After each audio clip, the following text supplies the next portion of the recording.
welcome or welcome back. I'm your girl Kimberly Nicole, and we are asking God rhetorical questions. So hey y'all, hey. So my son recently moved out. Yes, I have a 23-year-old, and he was gone. I've told this story before. He was gone off to college for 4 years. He went to school.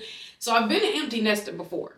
However, I've always saved his room. Like, I never got rid of anything out of his room. His room was his room. I added some things to make it more like a guest room for when people came over. Now they had somewhere comfortable to stay, but his room was his room. But now that he's moved out at the age of 23, seemed more final, right? Chances of him moving back home are slim. Like, he saved money. Well, he was supposed to be saving money, child. But he works, he has his education, he has 2 jobs. He's a grown man, like he's a young adult. He's about to be 24, and he was ready. I didn't make him move out, he was ready, so fine. I did my job. Anyway, so with him moving out, I was like, you take your bed. And so he took his bed. So the first time in 21 years, we've lived in this house for 21 years, I've literally raised this boy in this house. So finally, for the first time since I've moved in this house, his room has not had a bed in it. Like, his room is not his room. So for me, it was kind of like, wow, like this is real. Like, my son is gone. Like my son has moved on. Like, he's a young adult. He's not coming back home from college. And I pray he doesn't have to. But if he does, he don't have to sleep with him, whatever is left of that room. Anyway.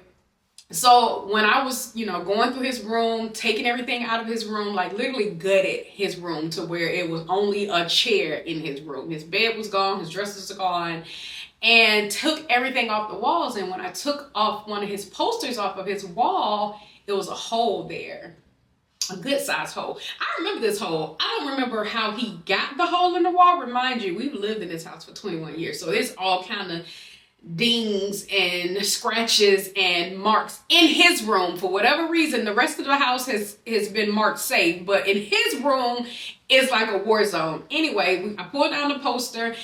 I know this hole had to have been there since probably he was about 13, because I want to say maybe middle school, so maybe 12, 13-ish, so now 10 years.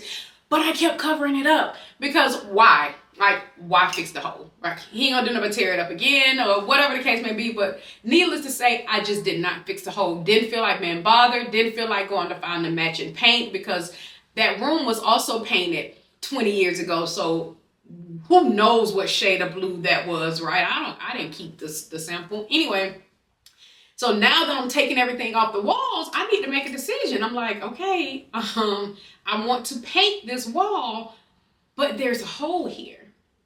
So the question now is, do you fix the hole or do you cover it up? Because technically, I'm putting a TV on that wall, so I could just go and paint right on around it and not have to worry about patching this hole, because I'm like, Lord, now I got to worry about patching a hole. This is a big hole. So I'm on YouTube University, and I'm like, how do I patch a hole? How do I patch this hole? I've patched holes before, but like little holes, like nail mark holes, cover it up with a little putty, sand it down. But this was a hole. So I was like, okay, how do I patch this hole? So I decided to fix the hole, because if nothing else, why am I going to just cover it up? Like, at this point in my life, I don't want to cover up anything anymore. I want to fix the hole, right? And that's the message. Why keep covering it up when you can fix it? Why keep covering it up when you can fix it? So I was sitting there debating, and I concluded, like, that's kind of like in your walk, in your life, is we keep going on, and there's holes in our lives. There's a void. There are things we need to deal with, and we just keep covering it up.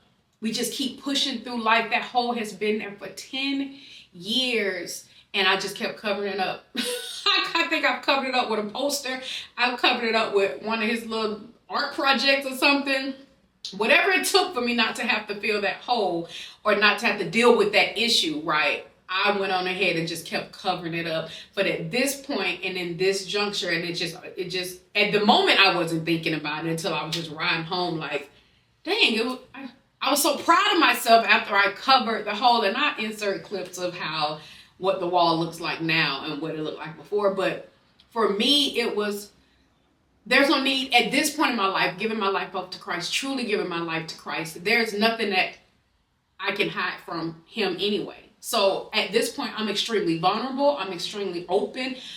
I'm an open book for the most part. Like, I try not to hide from things. I confess my sins. I, ask for forgiveness. I do all the things that I need to do, that I feel like I need to do. And I'm constantly, loving and worshiping God. So I'm not at the point anymore to where I want to cover up anything. I want to be as authentically presented to the world as possible. And that means filling the holes. That means dealing with the issues. That means facing the struggles. That means all of those things that nag us, that we try to cover up. Fix it.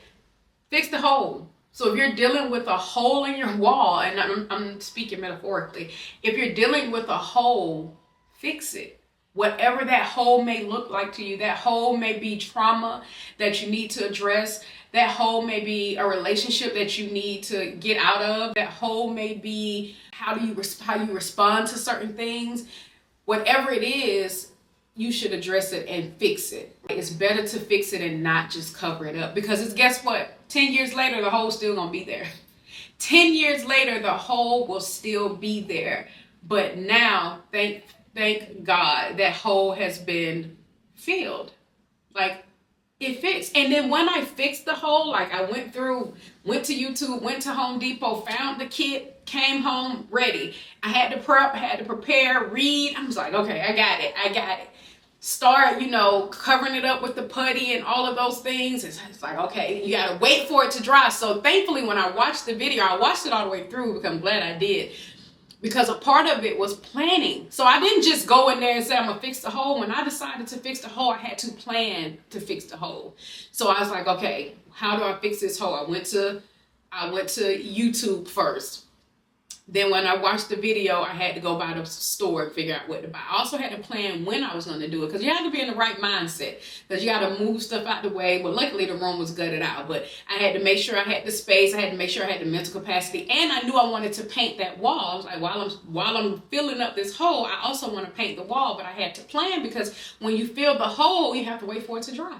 So if you thought that you was going to go in there and do all this in one day, you were wrong, because I remember watching the video and reading, and it says it takes a while for it to dry. So in my head, the first thing I'm going to do is plan and make sure that when I fill this hole, I give myself, at least overnight. So where the morning, because I wanted to paint Saturday morning. In my head, I wanted to paint this one wall Saturday morning. So that meant sometime before Saturday, I needed to plug that hole so that the putty would be dry, so that I can sand it down, so Saturday morning I can paint. So it wasn't about just fixing the hole and fixing the issue. It was about planning the process out so that I can be successful. Because the worst thing to do is you have your mindset that I'm just gonna fix it. And I would have went in there with putty and I'm doing all that stuff thinking that I'm about to paint, and it's like, no, you can't paint for another 6 or 8 hours. Now my whole plan is ruined. Now I gotta paint the next day. Well, I wasn't planning on painting the next day. I was planning on going to church, meal prepping, doing all those things, but now I'm out for schedule. So it was all about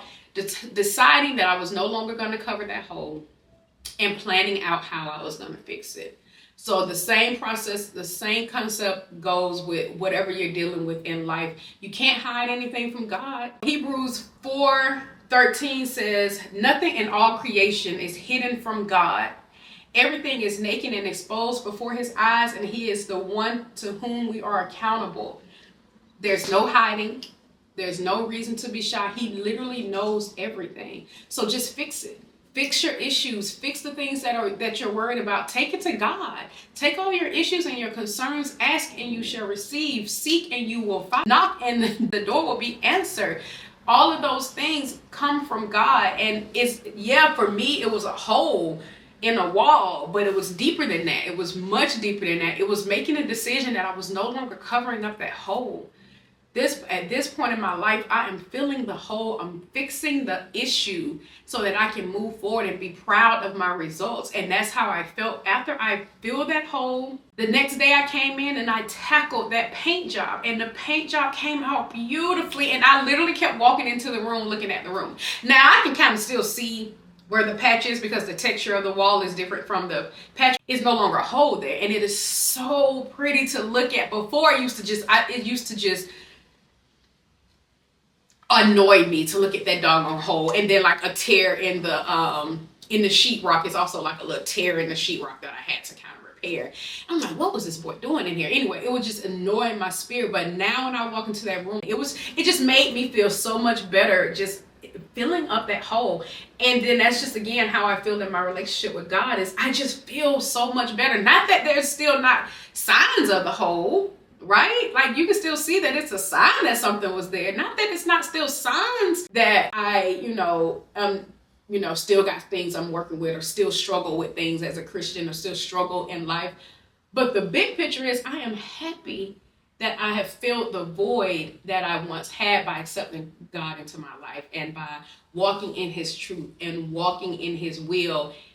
I'm as happy as I am when I walk into that room, as happy as I am with my relationship with God. So if it's something that you need to fill or fix, just fix it. Stop covering it up, because it'll still be here. It'll still be here. So that's it. That's all. I just thought I would share that message, and hopefully it touches somebody. Hopefully there's something that you're thinking about, like, yeah, I need to stop covering that up. I need to stop masking. I need to stop avoiding it, right? I need to deal with it head on. All of that means the same thing. Something that you are avoiding, you're trying to cover, and you're trying to move past it and move on, but you need to address it, because the hole will still be there. So whatever it is, just address it. I hope you have an amazing day, and I'll see y'all on the next one. Bye.